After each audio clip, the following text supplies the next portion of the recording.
भारतीय रेलवे में confirm ticket के नाम पर दलाल कर रहे हैं बड़ा खेल। आदाब नमस्कार, आप देख रहे हैं मंथन टुडे। मैं हूं आपके साथ उज़मा। भारतीय रेलवे में हर दिन करोड़ों लोग सफर करते हैं। किसी के लिए यह नौकरी तक पहुंचने का रास्ता है तो किसी के लिए अपने परिवार से मिलने का जरिया। लेकिन जैसे ही त्योहारों का मौसम आता है, ट्रेनों में सीट मिलना किसी जंग जीतने से कम नहीं लगता। टिकट खुलते ही कुछ ही मिनटों में सारी सीटें गायब हो जाती है, जिसके बाद हजारों लोग परेशान होकर एक ऐसे रास्ते की तरफ बढ़ जाते हैं जो देखने में आसान जरूर लगता है, लेकिन आगे चलकर बड़ी मुसीबत बन सकता है। यहीं से शुरू होता है दलालों का खेल। जब लोगों को ऑनलाइन टिकट नहीं मिलती तो कई लोग सोचते हैं कि आखिर एजेंट के पास कंफर्म टिकट आती कहां से है। ऐसा लगता है जैसे उनके पास कोई जादुई तरीका हो, लेकिन हकीकत इतनी सीधी नहीं होती। कई बार इसके पीछे ऐसा तरीका अपनाया जाता है जिसका नुकसान आखिर में यात्री को ही उठाना पड़ता है। दरअसल कुछ लोग महीनों पहले अलग अलग ट्रेनों और अलग अलग तारीखों की टिकटें बुक कर लेते हैं। यह टिकटें कई बार ऐसे नामों पर होती है जिनका असली यात्री से कोई लेना देना नहीं होता। उनका मकसद सिर्फ इतना होता है कि जरूरत पड़ने पर वही टिकट किसी मजबूर यात्री को कई गुना ज्यादा कीमत पर बेच दी जाए। जब त्योहार करीब आता है और लोग सीट के लिए परेशान होते हैं, तब यही टिकटें मोटे मुनाफे में बेची जाती है। इसके बाद शुरू होती है असली परेशानी।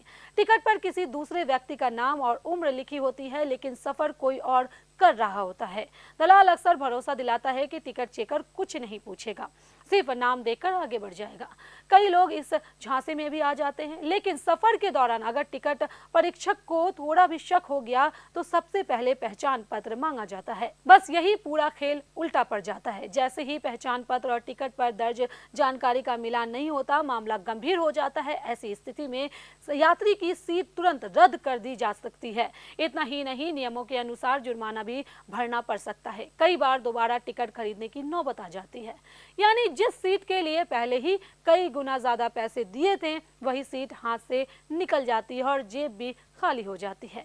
सोचिए, एक साधारण स्लीपर टिकट जिसकी असली कीमत कुछ 100 रुपए होती है, वह दलाल के चक्कर में पड़कर हजारों रुपए तक पहुंच सकती है।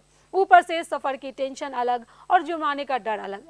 ऐसे में पूरा सफर आरामदायक होने की बजाय सिर दर्द बन जाता है। यही वजह है कि रेलवे लगातार यात्रियों को सलाह देता है कि किसी भी अनजान व्यक्ति या दलाल से टिकट खरीदने का जोखिम बिल्कुल न ले। हमेशा अधिकृत माध्यमों से ही टिकट बुक करें। अगर कंफर्म टिकट नहीं मिलती है तो वेटिंग टिकट लेकर यात्रा की योजना बनाएं, या जरूरत पड़ने पर जनरल टिकट से सफर करें। यह रास्ता भले थोड़ा मुश्किल लगे, लेकिन गलत टिकट लेकर सफर करने से कई ज्यादा सुरक्षित और कानूनी है। याद रखिए, कुछ मिनटों की जल्दबाजी और कंफर्म सीट की लालसा आपको ऐसी परेशानी में डाल सकती है जहां पैसे भी चले जाएं, सीट भी छिन जाए और जुर्माना भी भरना पड़े।